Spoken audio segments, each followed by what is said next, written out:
শর্ত সাপেক্ষে 2 সপ্তাহের যুদ্ধবিরতিতে রাজি হয়েছে যুক্তরাষ্ট্র ও ইরান। পাকিস্তানের মধ্যস্থতায় আগামী 10 এপ্রিল দীর্ঘস্থায়ী শান্তি প্রতিষ্ঠার উদ্দেশ্যে বৈঠকে বসবে দুই দেশ।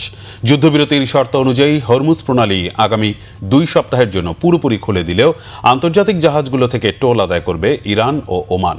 যুক্তরাষ্ট্র ইরানের যুদ্ধবিরতির ঘোষণাকে স্বাগত জানিয়েছে জাতিসংঘ সহ বিশ্বের বিভিন্ন দেশ। বিজয় উদযাপন করছে সাধারণ ইরানিরা। এ যেন যত গর্জে তত বর্ষে না অবস্থা। পুরো ইরানি সভ্যতাকে গুড়িয়ে দেওয়ার তর্জন গর্জনের পর তেহরানের দেয়া 10 দফা যুদ্ধবিরতির প্রস্তাব পেয়ে হামলা স্থগিতের ঘোষণা দিলেন মার্কিন প্রেসিডেন্ট ডোনাল্ড ট্রাম্প। সামাজিক মাধ্যমের পোস্টে ট্রাম্প জানিয়েছেন 2 সপ্তাহের জন্য ইরানের ওপর বিধ্বংসী হামলার পরিকল্পনা স্থগিত করেছেন। আগামী 10 এপ্রিল পাকিস্তানে স্থায়ী যুদ্ধবিরতির বিষয়ে আলোচনায় বসবে যুক্তরাষ্ট্র ও ইরান। হামলা স্থগিতের জন্য ইরানের কাছে হরমুজ প্রণালী পুরোপুরি খুলে দেওয়ার শর্ত রেখেছিলেন ট্রাম্প। যুক্তরাষ্ট্রের শর্ত মেনে হরমুজ খুলে দিলেও আন্তর্জাতিক জাহাজগুলো থেকে টোল আদায়ের ঘোষণা দিয়েছে তেহরান। ওমানের সাথে মিলে টোল আদায় করবে দেশটি।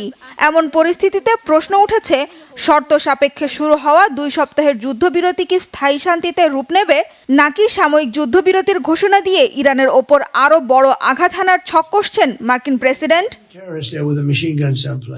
ইরানের ওপর হামলা স্থগিতের যে সিদ্ধান্ত নিয়েছেন ট্রাম্প, তার পুরো কৃতিত্বই দিয়েছেন মধ্যস্থতাকারী দেশ পাকিস্তানকে। 2 সপ্তাহের যুদ্ধবিরতিতে যেতে পাকিস্তানের মাধ্যমে যুক্তরাষ্ট্রের কাছে 10 দফা শান্তি প্রস্তাবও পাঠিয়েছে ইরান। ইরানের পাঠানো প্রস্তাব নিয়ে আলোচনা করা হতে পারে বলে জানিয়েছেন ডোনাল্ড ট্রাম্প। তবে যুক্তরাষ্ট্রকে পুরোপুরি ভরসা করতে পারছে না ইরান। দেশটির পররাষ্ট্রমন্ত্রী আব্বাস আরাকচি জানিয়েছেন, ইরানের ওপর হামলা বন্ধ হলেই তারা যুদ্ধবিরতি মেনে নেবে। আর যুক্তরাষ্ট্রের সাথে আলোচনায় রাজি হলেও বন্দুকের ট্রিগার থেকে হাত সরায়নি ইরান। যুক্তরাষ্ট্র কোনোভাবে শর্ত ভাঙলে আবারও প্রতিরক্ষামূলক হামলা চালানোর হুঁশিয়ারিও দিয়েছেন।